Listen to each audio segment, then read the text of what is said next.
Take a look at this picture. A barge is sinking, and to the right, passengers on a sightseeing boat get a close look. CBS 2's Jeremy Ross is live along the Chicago River between Randolph and Lake. Jeremy.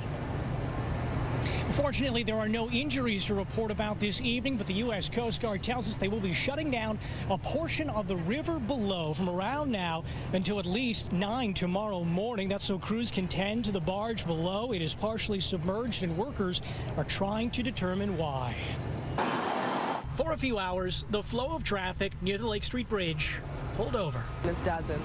It wasn't for police. It was for what was seen down below. Somebody's getting fired for that for sure. A barge once hosting clay from a construction project began to sink. People nearby heard a loud boom. It started sinking. You saw bubbles, just bubbles, bubbles, bubbles, and it was sinking. You guys basically have been eating lunch watching the barge go down? Pretty much, yeah. Chris Morano and his friends had a view of the vessel. It is described as almost as long as a football field and as wide as a city street. The barge slowly took on water as it may have taken on a battle with physics and lost. I would say the dirt was most focused like in the middle. It cracked right in the center and started sinking. Maybe they just put too much weight in one bad spot.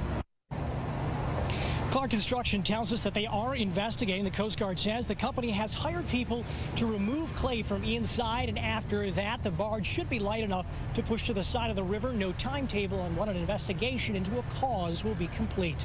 Live in the West Loop, Jeremy Ross, CBS 2 News. Rob. Thank you, Jeremy. For the first time, Star Wars mastermind George Lucas talks about his upcoming Chicago